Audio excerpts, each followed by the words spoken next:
Sometimes you just gotta step into the uncomfortable, to the unknown. But don't try this at home. Jump, jump, jump. Oh my.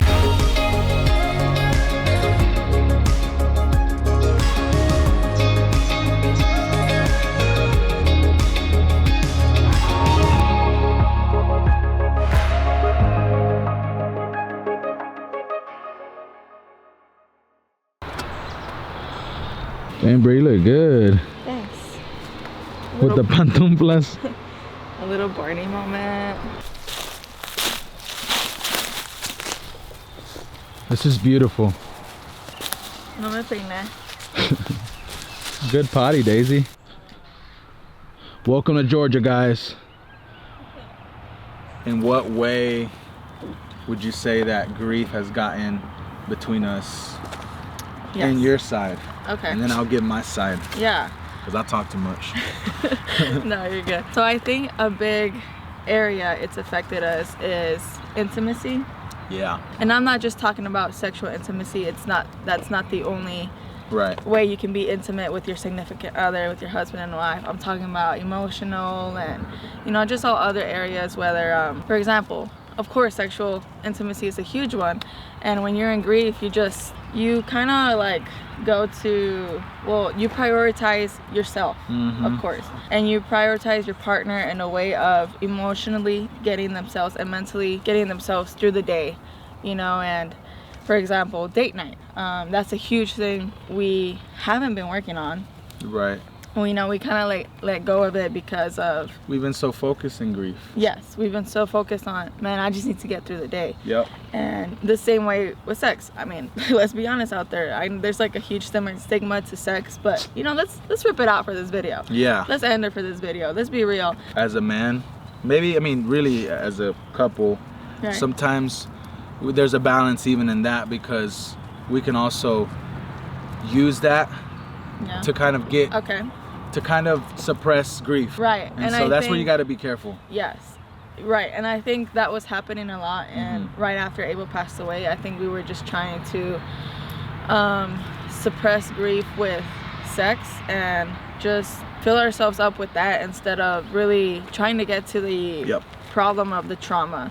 I think we quickly failed in that, and now it's hard to sometimes mentally get yourself to have sex. And maybe as a man it affects you differently than a woman. I mean, there's times where, just being completely honest, I want to and Alfredo can't, or vice versa. And can't in a way of mentally taking yourself to that, you know? Yeah. And I think that's an area where it's definitely affected us, is intimacy, and also just really just not forgetting about grief, but just focusing on me and Alfredo. Yeah. We love to have deep conversations within ourselves, and we really reflected on how, you know, when we first got married, of course you're in the honeymoon stage, so everything is rainbows and butterflies. But then when you get pregnant and then you have complications in your pregnancy that lead to a premature birth, you know, you instantly turn into caregiver mode. You instantly turn to being an advocate, and, you know, your full focus is on this baby who needs your help, and, you know, the baby who can't speak for themselves, so you have to give your 100, your 1,000% to this child. And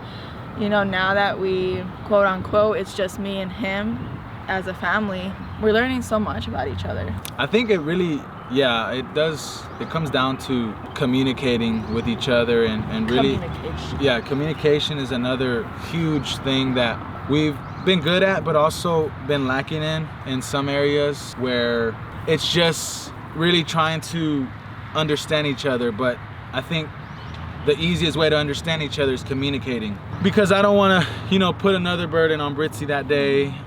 You know, it's a hard way to really, you know, hey, I'm feeling this way, but then I don't want to make it about me when Britzy's feeling this type. So it's like a weird, it's a hard balance. Yeah, because you have to be strong for each other, and then you also have to be vulnerable for each other. But you got to really communicate, because if you're not communicating, I promise you, you'll start going downhill.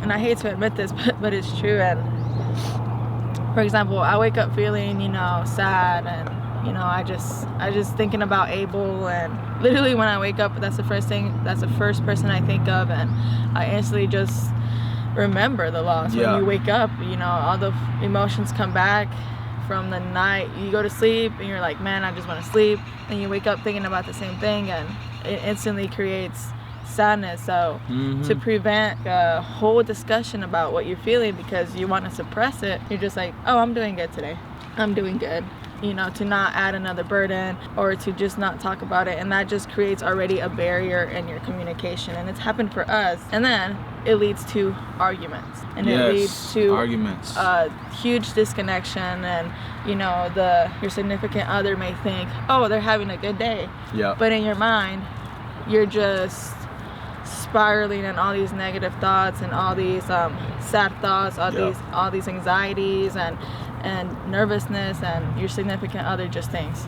oh, she's having a good day. Sometimes you just gotta step into the uncomfortable, to the unknown. I don't know if this water's cold, but don't try this at home. Jump, jump, jump. Oh my gosh, what the heck?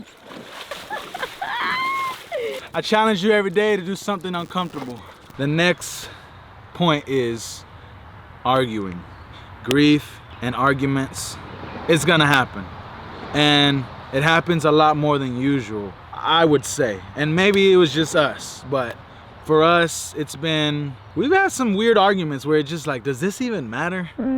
It's like, does it even matter enough to want to be right? Like, I think life is so, I don't want to say it's so short, it's so precious, it's so eternal to want to be right. And that's something that I'm learning. Men are prideful, or can be prideful, and it's something that with grief it has gotten in the way. I wouldn't say our marriage, you know, is on the edge or on the verge, but it comes prematurely. So if you don't stop it at the right time, it's gonna eventually lead to that. So I just want to say that the arguments, be cautious about that and communicate about that. Why did you feel that way? And also, it's okay if sometimes it feels like grief, or am I using this as an excuse to argue with grief?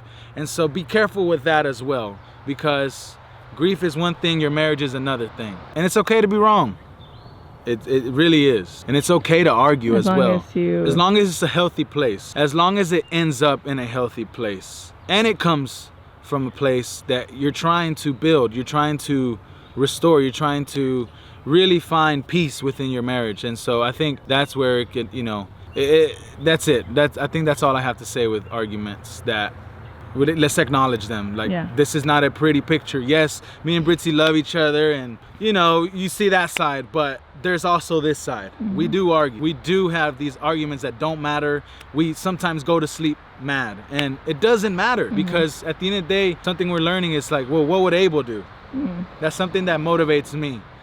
But also, what would God want us to do, most importantly? Like, what He put us together. And so the enemy is gonna want to divide us and want to have us in a different corner, and that's a big no-no.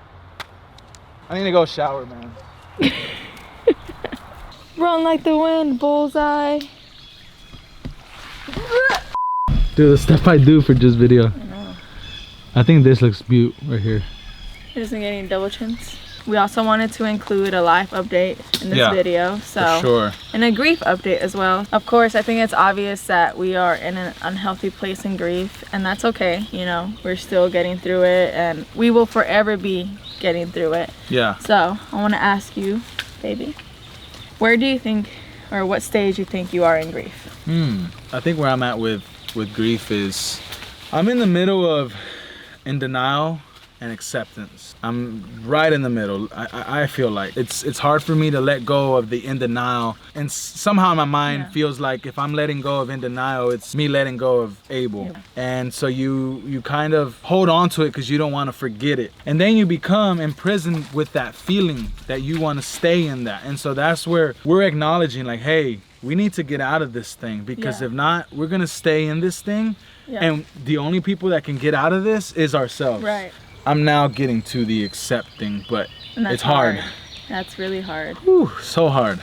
And it's scary to even try to think about that, you know? Where are you at? I mean, so like before, I used to think you would go through all the stages in like chronological order. Like, okay, this is the first step, this is the second step, and Yeah. you're gonna feel this afterwards, and then you're gonna find acceptance. But I feel like every day I feel like in a different stage of grief. Mm-hmm. So, you know, Mother's Day just passed, and I feel like I was in such a dark place of in denial. It's something very hard to accept, and in no way you have to rush yourself at all. And Yeah. I feel like you will forever be accepting it every day. Yeah, and also, you know, though I'm saying, because this is hard for me to even say, you just have to get out of it, because it's not that easy. No. You can't just get out of it. Just You like- have to, you have to feel it. This week I'm challenging myself to not talk so much. I think I sometimes have too much of a big mouth with God. And if we're not careful, sometimes we talk too much when we pray or when we talk to God, and we miss his voice, and then we think he's absent, but we're just talking too much. That's what I'm learning this week, is Still. being still. And I really gonna challenge myself, because I sometimes say this is what I'm trying to do this week and I don't accomplish it because my mind just does this. I'm thinking of so many things. But yeah, I'm changing I'm having 3 different perspectives this week. Daisy, do not knock my camera down. I will cry, I promise. There's 3 things that I've changing my perspective in. My perspective in God and how I feel about God. Sometimes we can get so negative with God and just throw this pity party, like, you ruined it for me. Like, you told me you were gonna do this for me, and it didn't work out that way, and why did it have to happen to me? And so we get so caught up in that, but we forget that God is really shaping us and molding us and really developing us. Yeah. And so the second one, my perspective in life and in people, I guess that ties in together. And just not getting so caught up in the negativism of, did I say that right? Yeah. In the negativism, and have people that care about you, because life is very crucial, and who you have in your life matters. Who you allow in your life matters. Lastly, my perspective in myself. I think that's one of the things I've been struggling with, is how I view myself.